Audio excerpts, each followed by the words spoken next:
Hello, friend. Welcome to Grandpa's Horror Stories.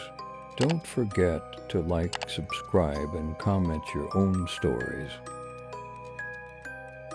Now press the subscribe button if you like Creepypasta. It's late, and doing my usual, sitting in bed long past the time I need to be asleep, scrolling mindlessly through TikTok. It's a bad habit, I know. But you're here on YouTube, right? I lazily flick the last watched video away. A cat wearing a helmet fashioned out of a melon. And a live feed takes its place. It's dark with torches or headlamps making almost a strobing effect in some crusty old building. Ghost hunters or something like that. Not my thing. I raise my finger to scroll again, but at the last second, something catches my eye that stops me dead. The camera pans past a black and white frame photograph on the wall. It's my grandparents on their wedding day. I sit stock still, watching intently as the camera moves forward. I would recognize that photo anywhere, having examined it countless times as a child visiting their farmhouse. It was my favorite picture out of any hanging on their walls. This TikToker couldn't be in my grandparents' old farm. Surely, it was true it had been left to fall into a state of disrepair after their passing. I look at their handle, Abandoned Explorer 305.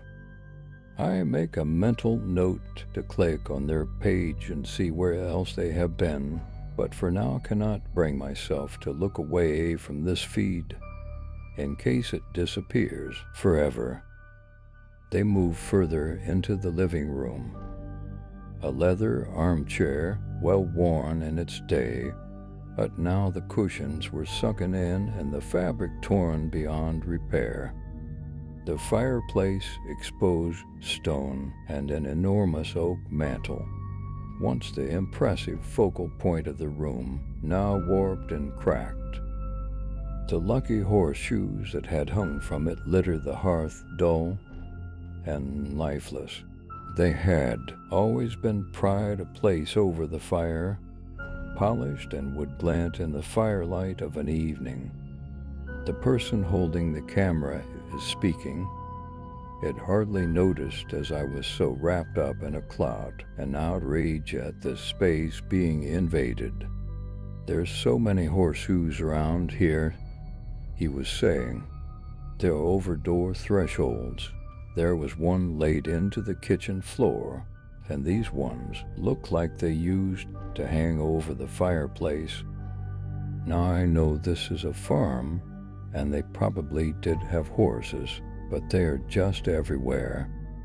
Now everyone knows horseshoes are known as a good luck charm, but unless you're into your folklore, you might not know that they also ward off evil spirits. I roll my eyes. Common knowledge. Another TikToker claiming to be an expert on the paranormal.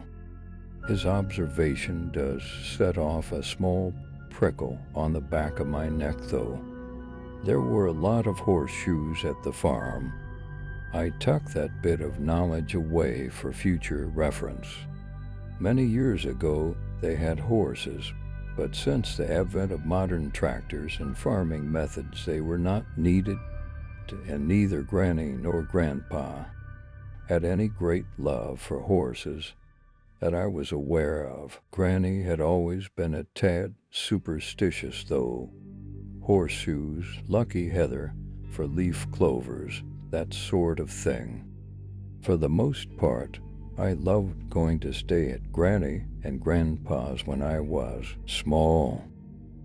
Apart from going to the bathroom alone, the only bathroom was upstairs at the furthest end of the house from the kitchen or living room. To a kid, it felt like an epic journey. Going up wasn't so bad.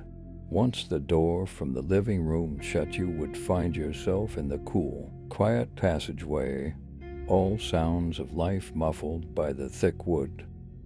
The air was so still you could hear a pin drop. You'd walk along, then turn back 180 degrees to go up the stairs.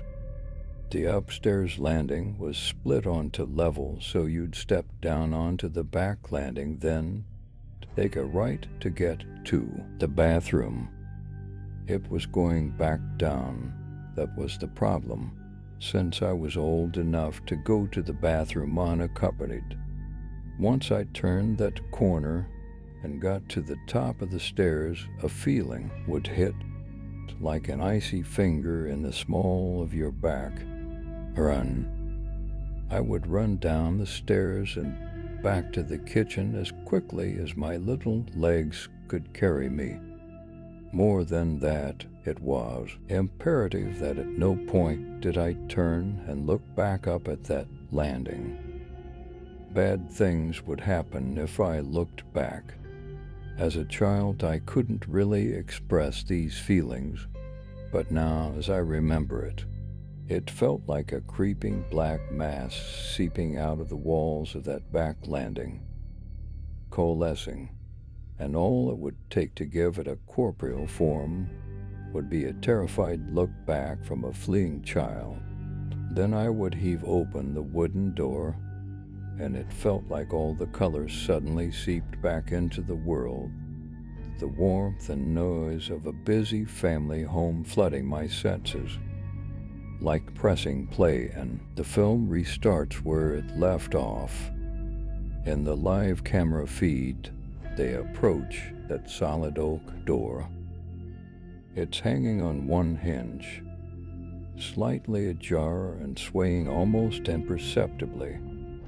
I noticed before the cameraman says loud that there is a large cast iron horseshoe, big enough for a Shire horse or a Clydesdale, nailed above the threshold, that I don't remember, but it suddenly feels important, like a talisman thrown up in a last-ditch effort to stop something. I grip my phone harder with a clammy hand, positive that they should not go deeper into the bowels of this house. I look at the comments flashing up. It's so creepy. Seriously bad vibes. Did anyone else just see a shadow? With a shaky hand, I start typing a comment, telling them not to go in there, just leave. As if they will listen to me, just another voice in the throng. In my peripheral vision, as in typing, I can see the guy push open the door, which gives way with a creak, and just as I'm about to press send, I hear his sharp intake of breath. What the hell? I hear him whisper. I drop my phone onto the bed in shock. Standing side by side in the passageway are two gaunt figures dressed in nightgowns. They wear preternaturally wide grins, which stretch their papery gray skin taut. Where their eyes belong are only dark pits. What could be boreholes straight into the inky depths of hell itself? Somehow worse than that, Granny and Grandpa were holding hands. It was unmistakably then, despite their demonic manifestation. Though it's only a second, it feels like I stare into those twisted faces for half an eternity. All hell breaks loose on camera. Abandoned explorer 305 turns on his heel and runs back the way he came. The camera work falls into disarray as he bolts for the exit. But I swear in that fraction of the second as his phone whips around, the creepily wide grins on their faces twists into a grisly snarl. I am transfixed by my phone screen, listening to the TikTok guy's heavy breathing and watching the torch flit around on screen, lighting up walls and floors at random. He makes a break for it. His close to the back door as long as he doesn't turn the wrong way. 5 or 6 more paces and he'll be out. Then, shockingly loud, on the little phone speakers is an ungodly screech, which makes me jump about a foot off my bed. Live has ended, the feed has just gone. I tap the screen futilely. Nothing. Did he make it out? I search for his handle on the app, and nothing comes up. I sit for a long time just staring into space, heart thumping. I should have commented sooner. As soon as I realized they were in that house, maybe that would have stopped them going any further. A notification pops up on my phone, a direct message on TikTok.